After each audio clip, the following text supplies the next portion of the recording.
حضرت بلال حبشی. حضرت بلال کے بارے میں بڑے واقعات ملتے ہیں. ایک واقعہ بڑا منفرد لکھا ہے کتابوں میں. حضرت بلال سے لوگوں نے کہا آپ نبی پاک سے متاثر کیسے ہوئے؟ تو جناب بلال کہنے لگے میں زیادہ لوگوں کو، مکے کے لوگوں کو جانتا ہی نہیں تھا، جو کہ میری ڈیوٹی تھی گھر میں کام کرنے کی، اور مجھے سخت سزا ملتی تھی امیہ بن خلف کی طرف سے. بلکہ تحقیق یہ ہے کہ یہ عبداللہ بن جدان کے غلام تھے. امیہ بن خلف نے تو جب انہوں نے کلمہ پڑھا تو پھر خریدا. عبداللہ بن جدان کہنے لگا میں فارغ نہیں، آپ لے لیں، آپ اس کو سزائیں دیں.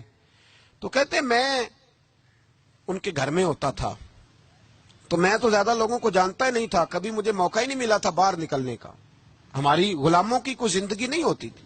حضرت بلال کہتے ہیں میں ایک دن مجھے بخار چڑھ گیا بڑا تیز، میں لوگوں کو جانتا نہیں تھا. فرماتے مجھے تیز بخار چڑھ گیا تو ٹھنڈ بڑی سخت تھی.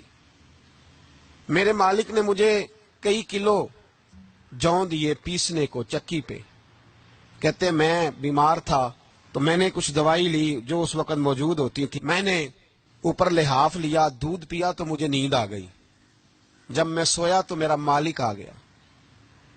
اس نے آ کر کے مجھے سوئے ہوئے دیکھا تو کھینچ کر کمبل اتارا، رضائی اتاری، لحاف اتارا. کہنے لگا اب تیری سزا یہ ہے کہ تو کھلے میدان میں بیٹھے گا، وہاں چکی پیسے گا، اور دوسری سزا یہ ہے کہ تجھے قمیض پہننے کی بھی اجازت نہیں.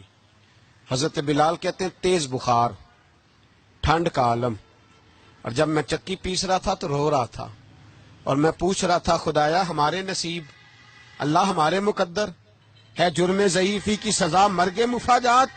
سیدنا بلال حبشی رضی اللہ تعالیٰ عنہ فرماتے ہیں میرے دروازے کے قریب سے رسول پاک گزرے اور مجھے ہائے ہائے کرتے دیکھا تو دستک دی.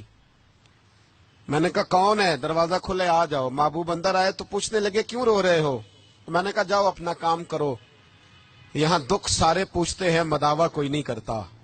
یہاں باتیں سارے سنتے ہیں، یہاں تقریریں سارے کرتے ہیں، حقوق غریباں پر بات سارے کرتے ہیں، مداوع کوئی نہیں کرتا. جاؤ اپنا کام کرو. کہتے ہیں میں نے سخت جملے کہے معاذ اللہ. حضور چلے گئے، اور جب حضور جا رہے تھے تو میں کہہ رہا تھا بس جا رہے ہو نا، میں نے پہلے ہی کہا تھا جاؤ.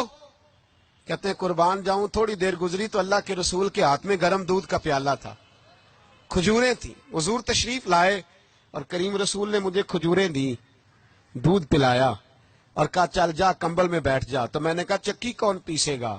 وہ تو بڑا مارے گا. کہتے ہیں لوگو اس نبی کا میلاد اور معراج بھول نہ جانا، اس رسول پاک کی محبتوں میں کمی نہ آنے دینا، اس محبوب کا نعرہ ساری دنیا میں لگا دینا. فرماتے ہیں میرے حبیب کے میں قربان جاؤں.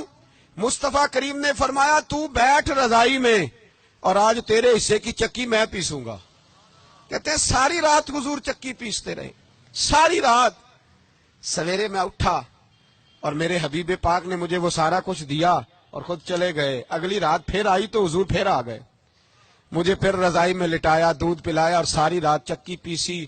کہتے ہیں بس تیسرے دن حضور چکی پیس کے جانے لگے تو میں نے قدم تھام لیے. میں نے کہا بیبا دنیا ساری جھوٹ بولتی ہے، زمانہ سارا غلط کہتا ہے، جو غلاموں کے حصے کا کام کرے وہ اللہ کا سچا رسول ہوا کرتا ہے.